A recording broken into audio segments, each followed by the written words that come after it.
a really interesting fact is like if I cut you in half and took an ice cream scooper out of like your gut, your intestine, or your stomach, there's more bacterial foreign DNA than there is your human DNA. That's how many bugs we have inside our gut. We have trillions of them, right? We're like less than 10% human when it comes to our DNA.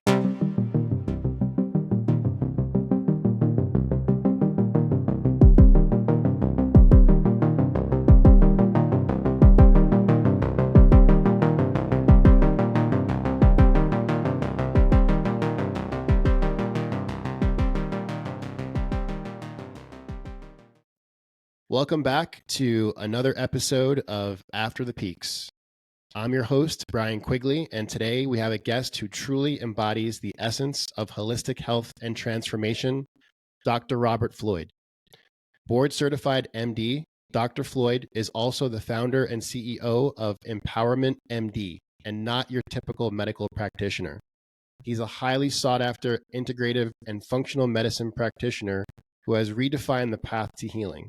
Dr. Floyd believes in the power of an integrative approach to healthcare, and his impact has been nothing short of remarkable. Thousands of patients have experienced life-changing transformations under his care. With Dr. Floyd's expertise, patients have witnessed dramatic improvements in weight loss, boosted energy levels, reduced brain fog, and even remission from chronic conditions once considered untreatable. Join us as we delve into his incredible journey and learn how he's changing the landscape of healthcare one patient at a time. Doctor, welcome to the show. Hi, thanks for having me. It's great to be here, Brian. It's great to have you. I always like to open the show with a quote around the theme of our conversation. And today I feel this is in alignment with what we're going to dive into. A wise man ought to realize that health is his most valuable possession. Hippocrates. Yeah, 1,000,000%. I couldn't agree more. And I like Ralph Waldo Emerson's quote on that: health is the first wealth. And that's one of the reasons why I do what I do, is because I've been blessed my whole life to be really healthy.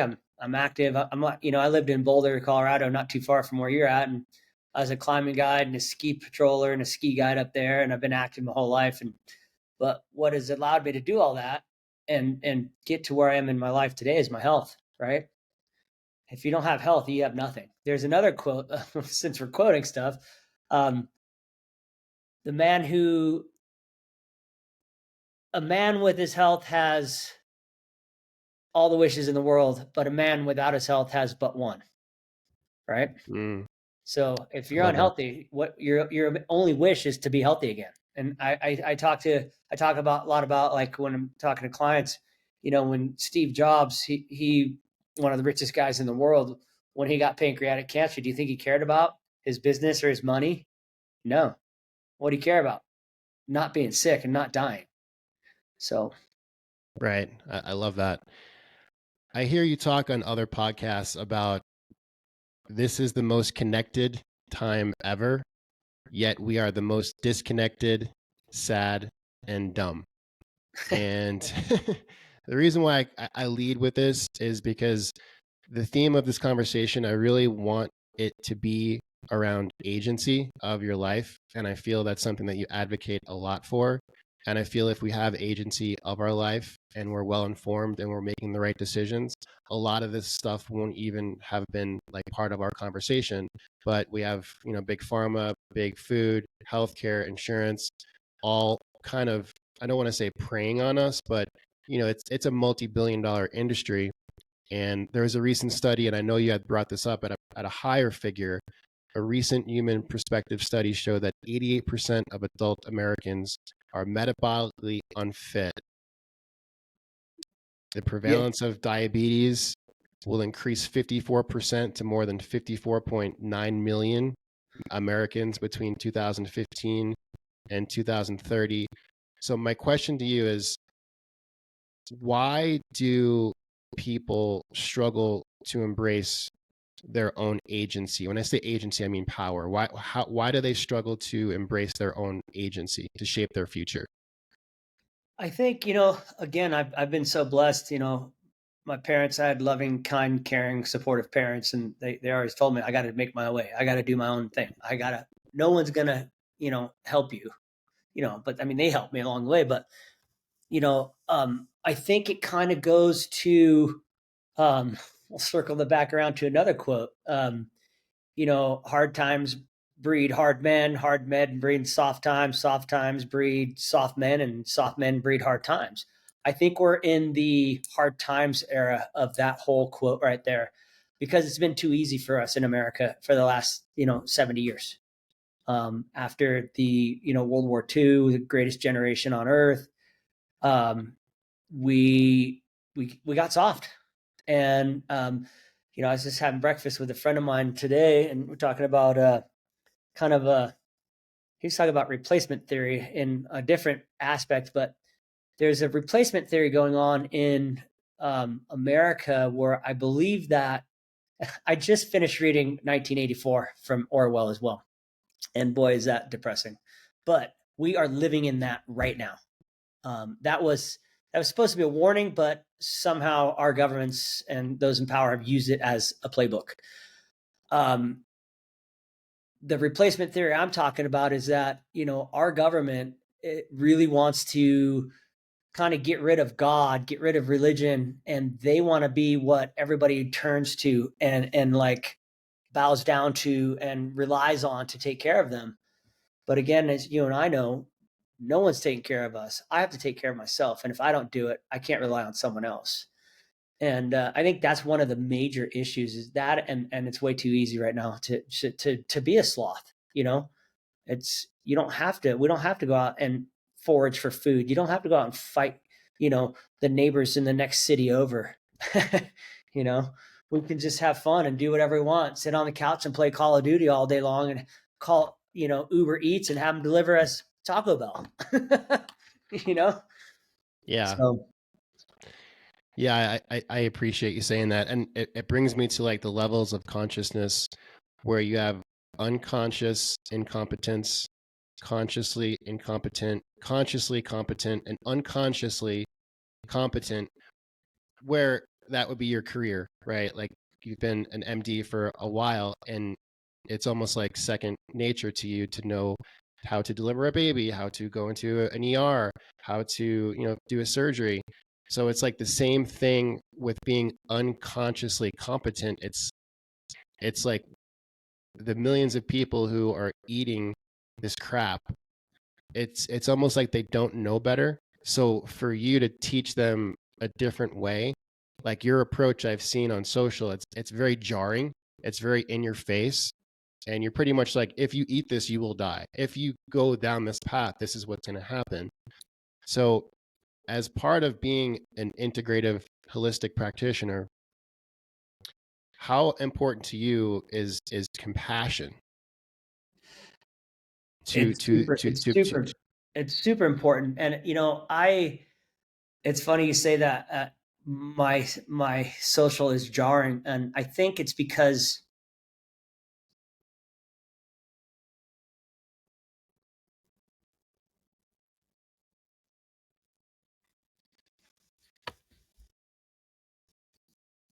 sorry, man.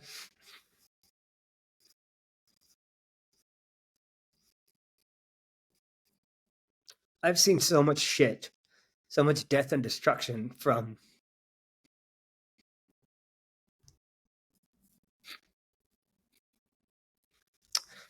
like what you said, big food, big pharma, big insurance.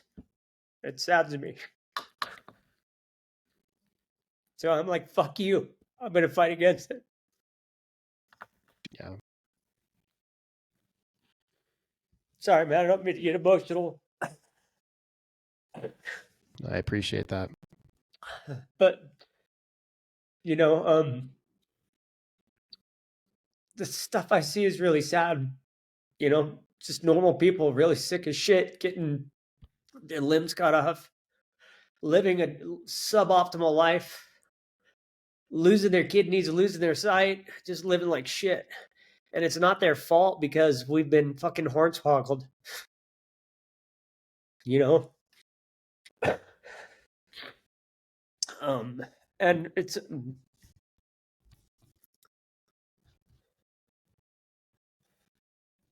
wow, I didn't expect this. Well, I appreciate you for sharing that, and I feel your empathy and your love and your heart come across. It's obvious. Yeah, So man, it's so thank you. fucking sad. Like these people, we as humans don't deserve this, and it's all in the name of greed. You know, big food, big pharma. They don't fucking care about me and you. They care about money, and it saddens me beyond belief. It's not how it's supposed to be. You Mm-hmm. know, and I see it, all the time. Like, I still work in a hospital system, and I take care of all these people that are sick, and they're all sick there because of a couple things: drugs and alcohol or food, right? And literally, it's there didn't used to be when you heard about alcohol, liver disease, right? What everybody thought, oh, liver disease was from alcohol. Well, now you have non-alcoholic fatty liver disease, which is from fucking sugar and from eating Taco Bell and just garbage food, ultra processed food. And that has become the number one cause of liver transplants in America today. It's non-alcoholic fatty liver disease, and it's from sugar. It's from high fructose corn syrup and just all these other ultra processed foods. And I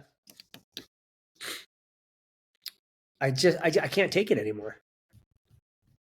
Yeah, I really appreciate you speaking out on this because we're well informed, and what can we do? And it brings me back to a couple of months. I was at my dad's house in Florida, and I came over with some grass-fed beef, and he had Safeway hamburger meat, and he was like, "Well, what's the difference here? Grass-fed or the Safeway meat, which looks like it's brown and just not healthy." And then we cooked them up on the grill, and you can clearly see the difference in like what they look like, the texture. And he loved the grass-fed burger. And it's almost like if you come into someone's house and just start ripping stuff off the shelves like you do in the grocery store, which I think is amazing because people don't know how to navigate their way around a grocery store. But if it's your parents, it's kind of like this is how they've been for 40 plus years, right? Where you talk about them microdosing poison every day. Well, it's not going to kill you in the first day or the first year or 10 years, but it's going to over time. So to tell someone over 40 years they've been doing it wrong the whole time, I think with what you're doing in an integrative approach, you don't see that in Western medicine because they're like diagnose and treat, diagnose and treat. So and you speak that language because you come from that from over a decade. So yeah, the compassion piece I really think is important to slowly introduce things into people's lives, but you have to be jarring the way you are to get the message across. Because if your message is on TikTok, which I think is amazing, you have 11 million views on your acrolein post with marble versus French fries. Can you talk about that particular attention grabber for a minute? Yeah, that was pretty fun. I just had this idea I bought a pack of smokes and a package of French fries from McDonald's, and you know, um, when you heat seed oils, they form acrolein, which is a carcinogen. It's a total toxin to us, and it's the same thing that's in cigarette smoke when you burn it. Um, I got a lot of people calling bullshit on that. Um, it's so funny because there's a lot of haters and trolls on the internet, and like everybody thinks they're right, everyone thinks they're smart, right? And people called me out like, oh, he doesn't even know how to spell it. Well, I didn't fucking spell check the texting that someone else put it in there for me, which was my bad. I should have done it. But one of the issues is in America today, everything is seed oils. It's corn oil, it's soybean oil, it's sesame seed oil, it's rapeseed oil, canola oil. And when you heat these oils, they become rancid and they turn into really bad. The more you heat them, the more acrolein they make. So I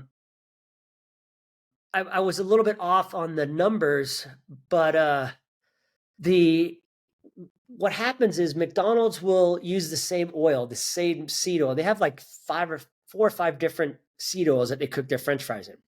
And by the way, they have 19 different ingredients in their French fries. But when you heat, I was doing some research on it afterwards because I was like, wow, was I really that far off? And I was doing more research, and it's like it's a difference between kilograms and micrograms or whatever. It's a big difference, but when you heat a seed oil a second time, it increases the acrolein by more than 10x. And so McDonald's they're using the same oils in their fryers over and over and over and over and over. So they heat them up, cool them down, heat them up, cool them down. I don't know how many cycles they use, but I'm sure it's a lot because, until it starts to taste like crap. But what happens is, so every time you reheat that seed oil, the acrolein just jumps up and jumps up. And acrolein is a really, really bad chemical that, like I said, causes cancer. It causes, DNA repair damage. It doesn't allow your DNA to repair itself, and so on and so forth. And so I had this idea to do that, and the company I'm working with, who was doing the filming for me, they loved it, and so it actually got almost 12 million views on it, which was great. So yeah, and your delivery, because that demographic is obviously younger and it's quicker to get their attention, and you're just going on all platforms, which I think is amazing. And if anyone needs to hear it, it is Gen X or Gen Y, Gen Z, all these younger generations who just don't know. And my friend was talking about Chick-fil-A, and is Chick-fil-A healthy? They put MSG in their food. Is MSG healthy? absolutely not. It's a neurotoxin. It's a total neurotoxin. And it's really, really unhealthy for you. And, I was listening to, who was it? A podcast. I can't remember who it was, but she was talking about MSG. I think it was on a Huberman podcast, and talking about how bad MSG is. And um, it's a total neurotoxin that causes so many different problems, migraines, anxiety, depression, you name it, nerve problems, not just the brain neurotoxin, but your entire body. And so again, it goes to, we don't know any better, and we've been hoodwinked. And to say, hey, this is food, 73% of the food in the grocery store is ultra processed food and has added sugar and has zero benefit to your microbiome. you know and like you said before, it's, I grew up eating the standard American diet with my parents, and they weren't doing it to harm me, but but we also always had vegetables with dinner, and we had meat that was cooked, and but it was always like, hey, we gotta really try to have a balanced meal. Like, there's some people who are feeding their kids Taco Bell and McDonald's 4, 5, 6 times a week, or feeding them Dunkin' Donuts for breakfast every day and pizza at night. And it's sad. It's not conducive to health and wellness. And so I don't know what the answer is, but we have to have an awakening of people to say, wait, whoa, I think this whole, like, you know COVID-19 fiasco that happened a while back kind of opened up some people's eyes about, I don't know if we should really trust the experts anymore. Mm-hmm. Yeah, I've heard you talk about a healthy man is concerned about community, and Mm-hmm. a healthy man who is concerned about community is also concerned about, changing the world. So for the listeners who think, oh, it's too expensive to eat healthy, it's too expensive to eat organic, any local city has a co-op. There's local farmers where you can actually reach out and get baskets of organic goods if you can't afford it. There, and I'll put that in the show notes for anyone that's looking to, inquire within. There are methods to start to, introduce healthy habits in your life. Absolutely. And, I live in Reno and we've got an awesome co-op and they get um, meat from local butchers or local ranchers, grass fed. And I mean, it's not stupid expensive. It's definitely cheaper than Whole Foods or Sprouts. And you're supporting your local farmers, which is great, and then you were talking about people. I was just recording another webinar and,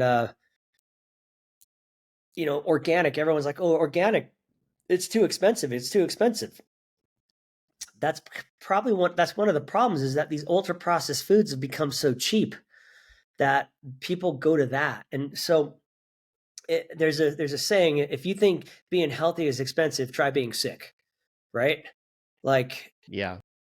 it has costs that you can't even comprehend when you're sick.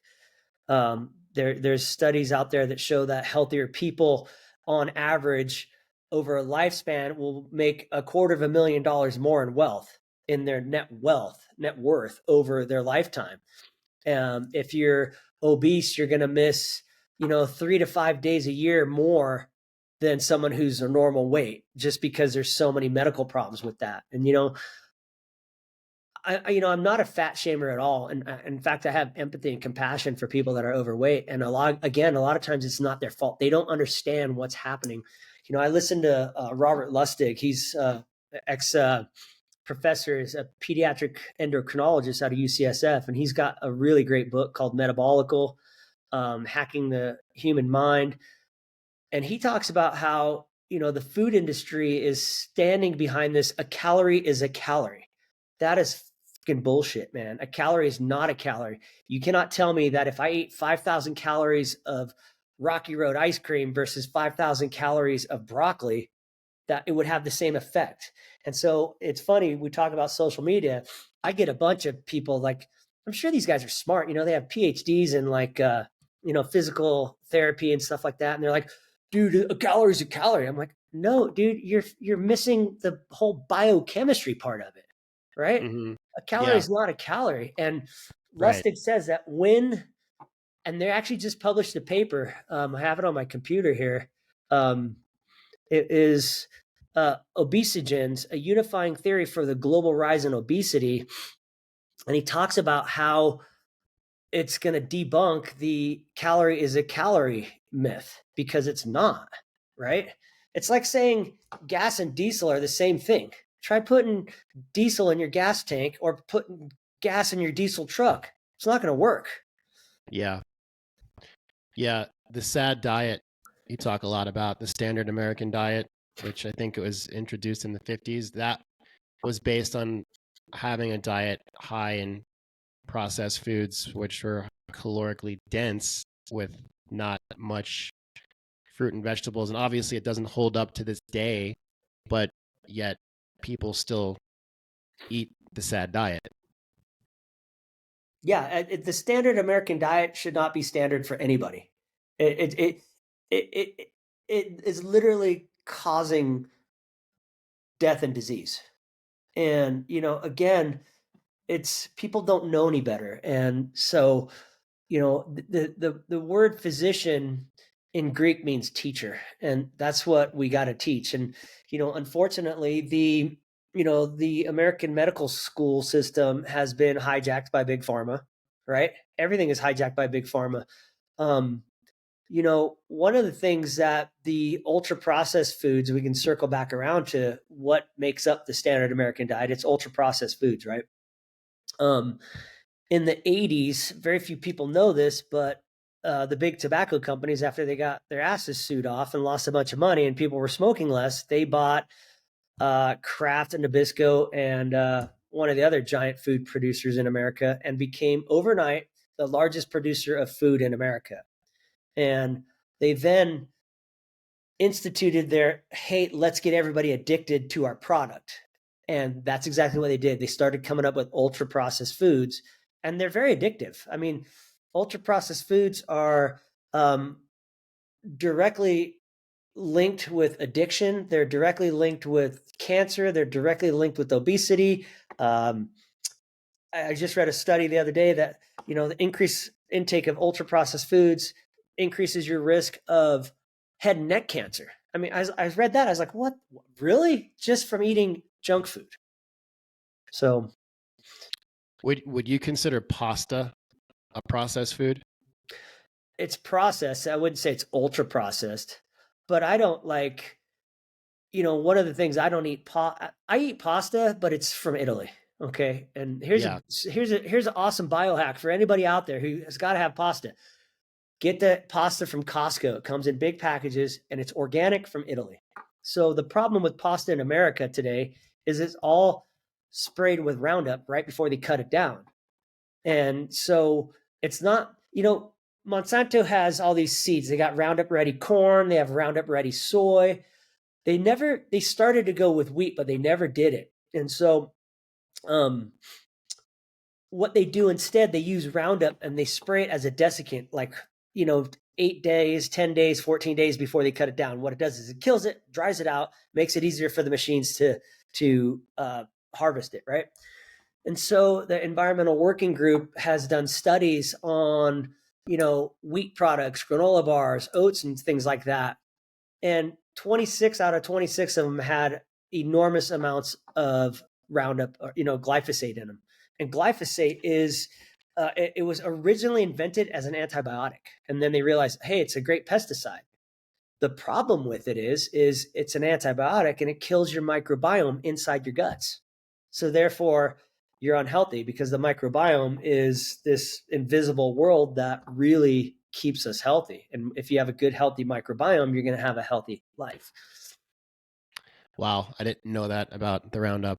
And the reason why I mentioned pasta is because pasta is conveniently on the end cap in the grocery store right next to the sauce, which Prego sauce, if you read the ingredients, and I threw it out earlier this week after watching some of your content. I threw out a lot of stuff this week just listening to you. Well, good. Thank you, man. Thanks. I'm glad someone's listening to me. But in the Prego, it says this is made in a GMO facility. Like it tells you right there, and you're getting that and the shitty pasta, so you're getting like a double whammy. Yeah. And people say a family of 5, a box of pasta is $1, right? That's their easy go-to. So that over time, that's just an example of like you just need to be a little bit more consciously aware. That's that you've said that a few times about, consciously aware, consciously competent. And that's one of the things, like I said before, I'm hoping that people are waking up and realizing, holy shit, this is not how it's supposed to be. We are not supposed to be sick. You had mentioned that 88% of Americans are sick. Well, last year, a new study came out from the American College of Cardiology that said 93.2% of all American adults are sick, which that is mind blowing. Statistically speaking, you can say that every single adult in America is sick, statistically, because 9.32 out of 10 is sick. So that's almost 10, basically. That's more than 9, almost 10.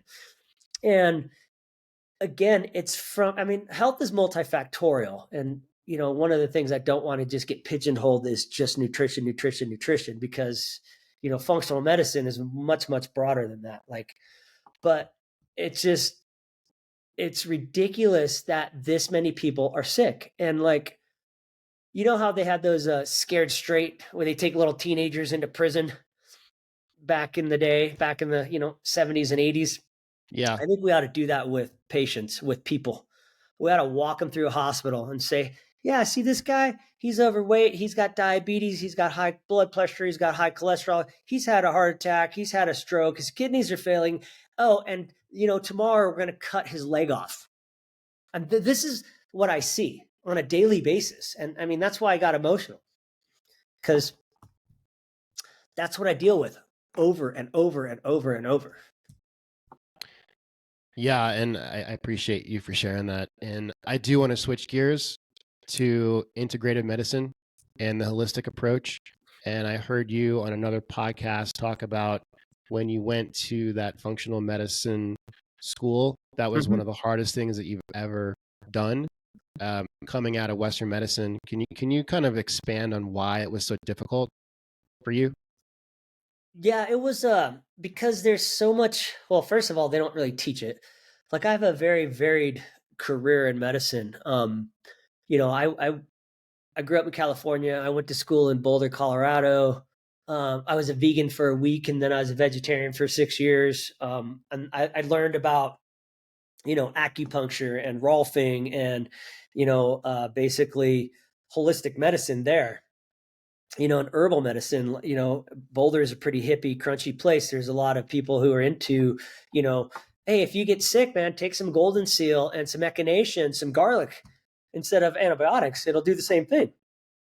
So going through med school, again, I've had like I said, a varied career. I did 2 years of trauma surgery in Las Vegas. I did 3 years of family medicine, did some hospital medicine. Then I was an ER physician, a rural ER hospital physician here in Nevada for 6 years.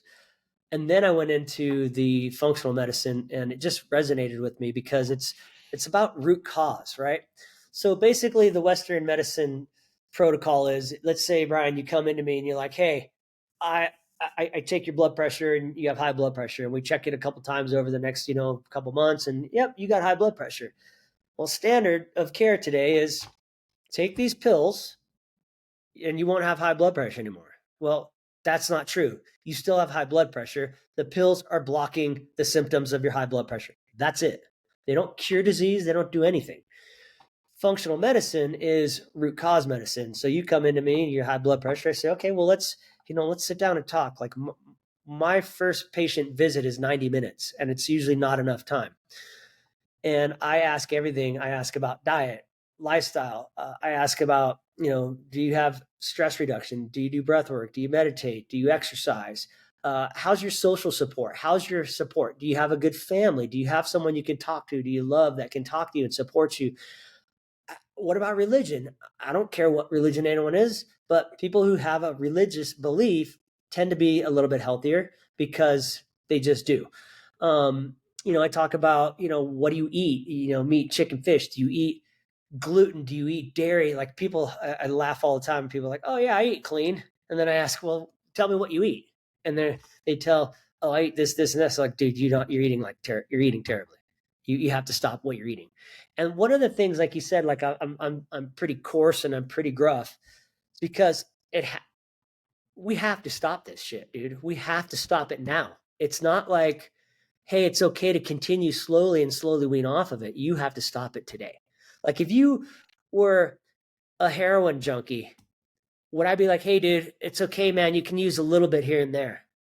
You can use a little bit here and there. No, you need to stop it, right? And that's one of the things that we're not seeing in when it comes to people's health today. Like, I had I had a patient the other day in the hospital, and I told him, he's got really bad cancer, lung cancer that's metastasized somewhere else, and he's going to die. I mean, he's not going to live much longer. I'll be surprised if he lives to the summer.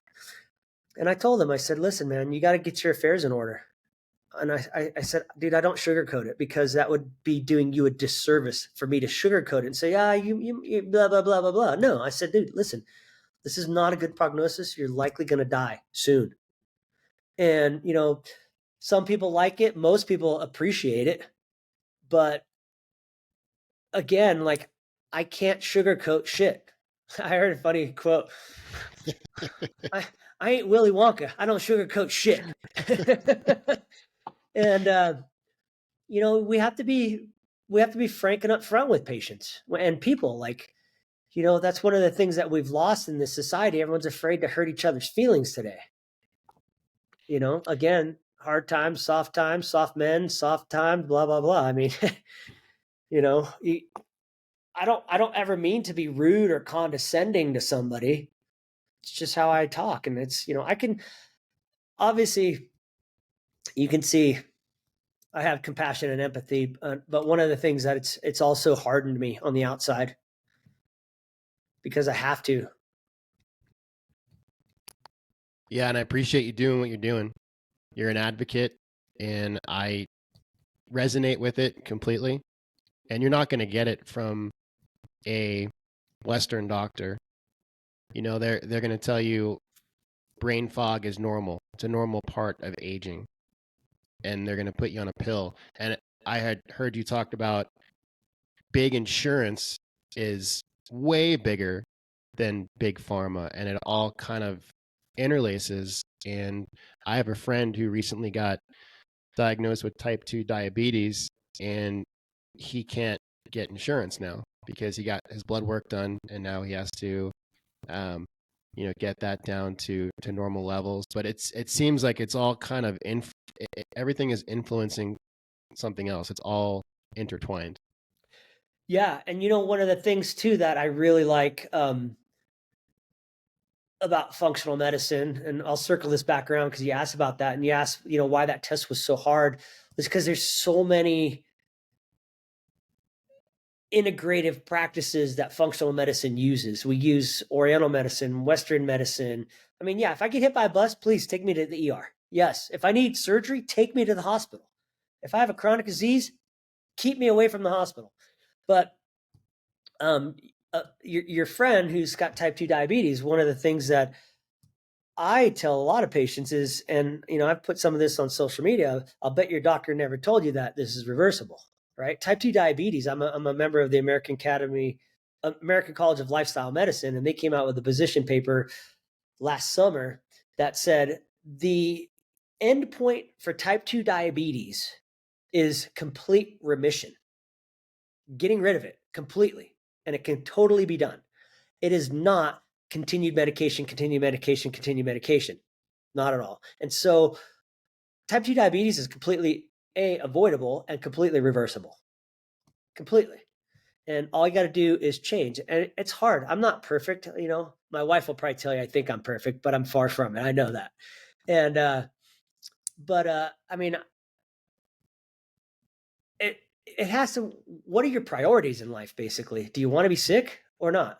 I had a friend of mine, his wife telling me that she's got, MS. And I told her just like I'm talking now. I said, okay, yeah, I can reverse this for you, but you have to change your diet. You have to change your lifestyle. She's like, well, what if I don't want to? And I looked at her and I said, okay, you're telling me you'd rather be sick and have MS than stop eating what you like eating. And she looked at me and she said, yeah. I was like blown away. I was like, okay, I can't help you. I just can't help you. And it was really sad because I really like this woman, but she just, I don't get it. Again, it's not my place to get everybody. So, this goes back to agency, right? I can only take agency for myself. And I can try to educate people and tell them, hey, this is what I see is going to happen to you. But if they don't want to change, it's like trying to get people to stop smoking. They don't stop smoking until they really want to stop smoking. Right. I think it's the pain. I think it's the pain of going through something unfamiliar, and where if we look at the levels of consciousness, she's consciously incompetent because she knows what she's doing is not right, but yet it might be so painful for her to actually face off with that. And that can be in any area of your life, but that's where it has to happen. That's where you have to freaking rip the Band-Aid off. And that's why I love your approach, because do I have your attention now? Right. That's kind of like, you have to fucking do that. Yeah, that's a good way to put it. I hope I have your, I'm going to use that. I'm going to use that. That's great. And one of the things about, Western medicine, I've said this a bunch in my, my musings, is it's too little too late. And it's like putting Band-Aids on severed limbs. We're not doing shit. We're not helping people. By just giving them medication. You have high blood pressure, take these pills. You're not helping that person. It's really not, right? And so, yeah, I don't know, man. It's sad. And it just saddens me beyond belief and I can't understand how so many other doctors just go through and see what I see and just like, oh, okay, do. Like, well, there's a huge physician burnout problem. We're gonna not have enough doctors here real soon. So Why is that? because of the overwhelm, the overworked. I'm not crying, oh, poor doctors, poor doctors. But we have just become cogs in the wheel for big hospital systems and big insurance and big pharma. And the whole C-19 pandemic thing pulled the curtain back for a lot of people. Not enough though, and we were totally overworked. The nurses were overworked. I mean, the nurses just had the largest nurse strike they've ever had, 4 months ago, because they're being overworked. And it's funny because the whole thing of oh, heroes work here, oh, healthcare workers are the heroes. Oh, but if you don't get the jab, you're fired. Wow, okay, that's cool. Thanks. I didn't get the vaccine, and because I'm a conscientious objector to an experimental gene therapy, basically. So yeah, and it's sad. There's a lot of burnout in doctors right now, and actually, doctors are the highest suicide rate of all professions right now. That's terrible. And I know the other profession in the top 10 is farmers. Yeah, yep, because they're getting squeezed every penny, every minute of every day. Yep. So can you walk me through that? Why? Like, are they being told what seeds they can grow? Like, how are they owned by Monsanto, certain farmers, or? Basically, yeah, they're owned by Monsanto. They have to buy Monsanto's, Roundup Ready seeds. They have to buy crop insurance. They have to buy flood insurance. They have to basically, if you don't do what they say, then you're not going to get the insurance. And if something goes south, then, if your crop fails, then you don't have any money. And it's just, again, it's being squeezed by the powers that be to have them make more, produce more, and make less money. So, I mean, that's way beyond like my expertise. But I've just, there's a guy named Will Harris, who he's been on Rogan, talks about it. And what's really good is I was just in a summit. It aired today called Our Future, talking about permaculture and regenerative agriculture. And there's a lot of big companies that are actually turning to regenerative agriculture because they understand we have less than 60 crop cycles left in our farmland, right? And 60 crop cycles is not 60 years. That's like 25 to 35 years, right?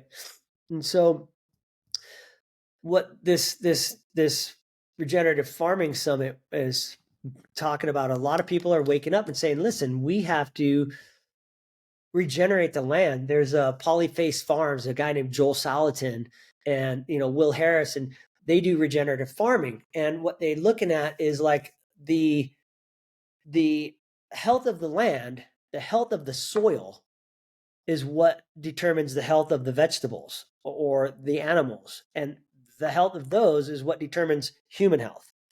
And so it's really funny because for this summit, I did the surprising connection between regenerative medicine and regenerative farming. And I talked a lot about how the microbiome is so important.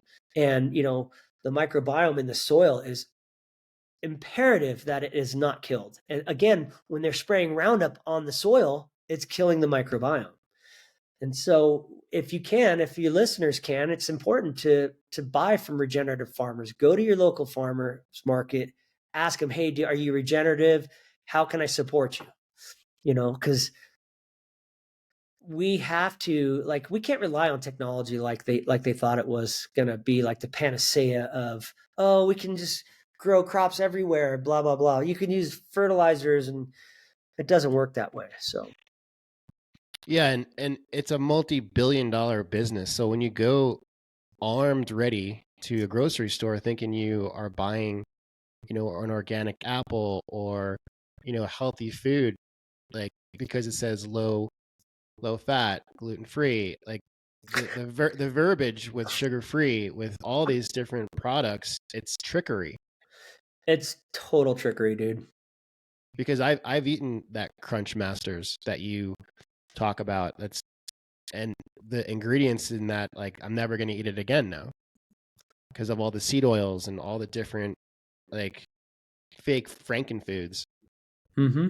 in there. And luckily people are waking up. Beyond Meat, when they came out, their stock was like $85. It's now like $7 because people are like, nope, I don't want that shit. And it's all it is ultra processed food.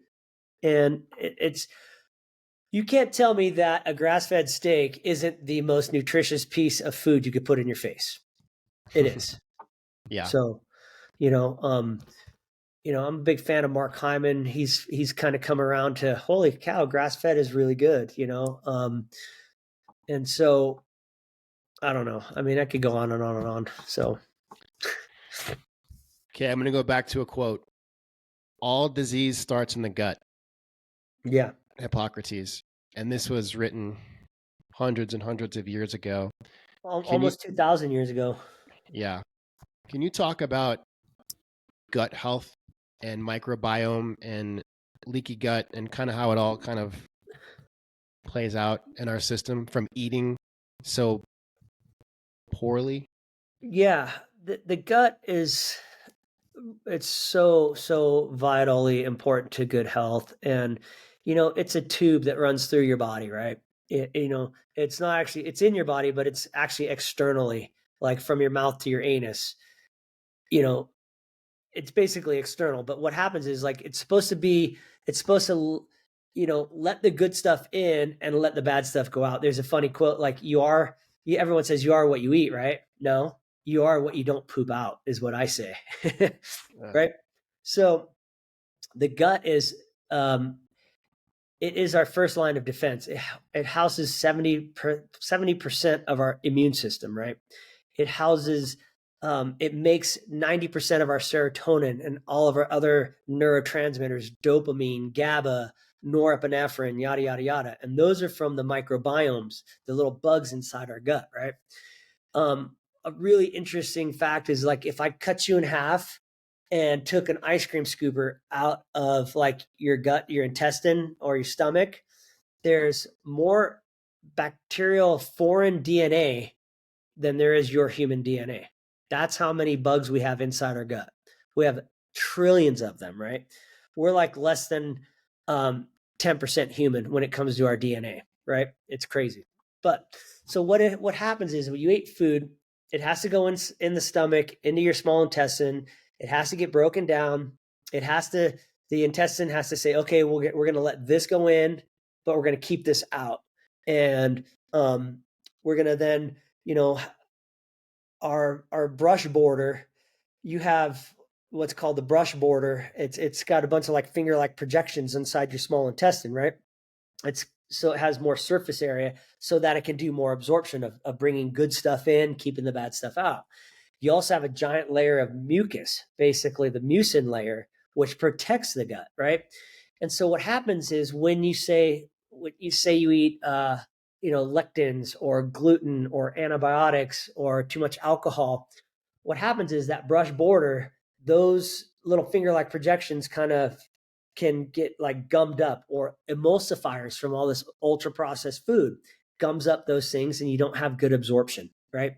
And then, so imagine the bottom of my hand, the wrist. These are my hands are a cell, and from my wrist down is the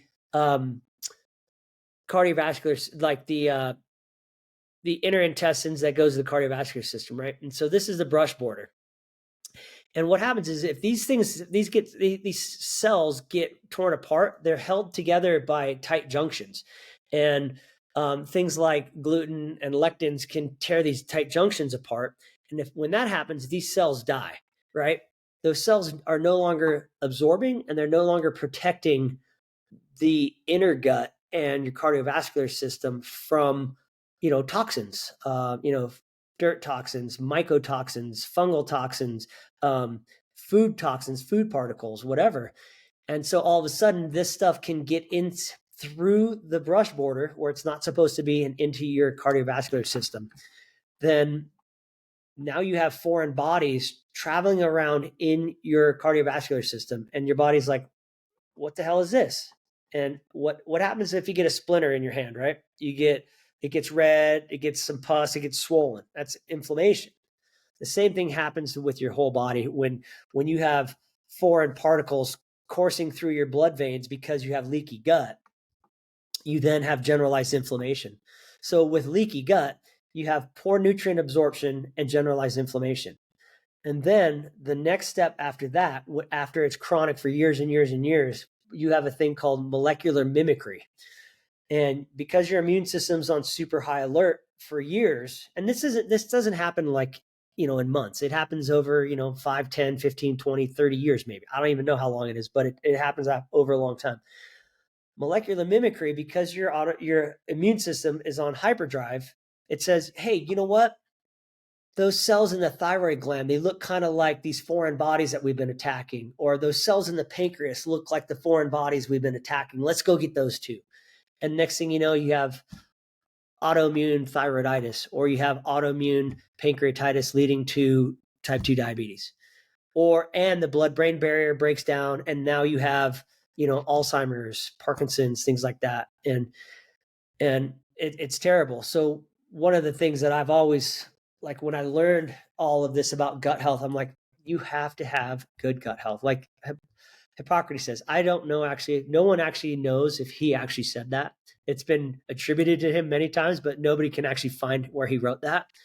Gut health, I'm super huge on gut health. I take care of my gut health every day. I drink a formula that is really good for my gut. It's got glutamine in it. It's got aloe vera, deglycerinated licorice, all sorts of stuff. And it's really good for the guts.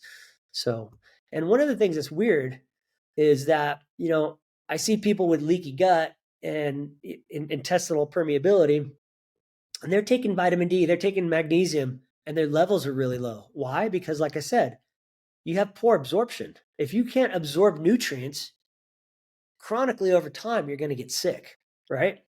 So that's why I feel that gut health is so important. And gut health really needs to be, it's a pillar of health. It really is. What would be a step someone could take to start to fix their gut health? Like probiotics, prebiotics? It's kind of wishy-washy. I mean, first and foremost, you have to get rid of the triggers, right? You have to stop eating gluten, even if you're not gluten sensitive, even if you don't have celiac, eating wheat. Gluten has 2 proteins in it. Wheat has 700 proteins. So you might be allergic to any of those 700 proteins in wheat. Basically, what I would recommend to anybody is you do an elimination diet for 1 month. Okay. And the reason I say 1 month is because when you have leaky gut, your immune system you have immunoglobulins. You have IgA, IgG. IgG lasts there about 23 days. So we say do an elimination diet for 4 weeks, because that'll be 28 days. So if anything's triggering your immune system, those IgG immunoglobulins will go down, right? Then you can start saying, okay, well, maybe I'll reintroduce something. Maybe I'll reintroduce pasta and see, hey, does it make you feel terrible or not? There's ways you can, I just basically say, if you eat the standard American diet, you have leaky gut, period. Mm-hmm. That's it. There's no question about that, because it's just designed to do that. It's got so much bad stuff in it. You can do testing. You can do breath test. That's for H. pylori. You can do. You can actually take 2 different sugars, and they check your urine to see if there's a certain amount of sugar comes out in your urine. Then yes, you have leaky gut, because it only transposes either through or between those brush border cells I was talking about. but basically everybody, you have to just assume you have leaky gut. If you don't actively fight against it, you have it. And sugar is part of that elimination. Dairy, gluten, and sugar for Yeah, one I'm a big month. fan. Yeah, sugar is really, really toxic for us. It causes inflammation. It harms the gut. It makes you fat. Um, I basically, in my program, I'm like gluten-free, dairy-free, sugar-free, seed oil-free, and artificial sweetener-free. Those are what I tell my clients to do. And again, it's not like you have to live like an ascetic monk. You have to do this for the rest of your life. But no, if you want to like heal yourself and get healthy and start anew, you got to cut all those out, period. And then you can, once your gut is healed, then you can, have a little bit of gluten. You can have some alcohol. It's not going to affect you as badly. I kind of explain it as like, let's say, imagine you got a scab from here to here, right? Your whole forearm is a scab. If you pick it every single day, right, it's never going to heal. It's just like your gut. If you insult it every single day, 3 times a day, 5 times a day, 7 times a day, it's never going to heal. So that's why the elimination diet. You get rid of all the shit. You heal the gut with, there's plenty of products out there for gut health, and then you're starting fresh. The thing about probiotics, prebiotics, they're you should eat a lot of fiber for gut health because fiber is broken down and it's a prebiotic, which actually feeds the microbiome, which then makes a healthy gut microbiome. The microbiome is so important. They make short chain fatty acids. They make the neurotransmitters I was talking about earlier. And if you have a bad microbiome, you're gonna have bad health. I know you take a lot of supplements, and for and for people on a budget, if there was 3 non-negotiable supplements to have in your medicine cabinet, what would they be? um, Probably vitamin D, magnesium, and probably a gut health supplement, like one that's going to help heal the gut. And is that vitamin D with K? Vitamin Yeah, D. K2D3. Yeah, thank you for pointing that out. Okay. That's the thing. That's another misnomer that nobody knows about. Like, and I learned it. And I'm like, why doesn't everybody know this? Why doesn't every doctor know this? Mm-hmm. Right? But they don't. So, and just for your listeners, real quick, when you take vitamin D, it mobilizes calcium in your body, right? And if you don't have enough vitamin K, your calcium will go anywhere. It'll go into your kidneys, it'll go into your arteries, it'll go into your aorta, it'll go into your skin and calcifications, right? If you have enough vitamin K, the vitamin K activates um, calcium and says, hey, put the calcium in the bones and the teeth where it belongs. And so Mm-hmm. therefore it's a better way to do it. So Okay. K2D3, magnesium. There's so many glutathione is great. Just minerals are good for us. I don't know. I stupidly take handfuls of supplements all the time now. But I think it's because I'm not getting enough nutrients and from everything. Even though I eat well, I still feel like I don't get enough nutrients probably.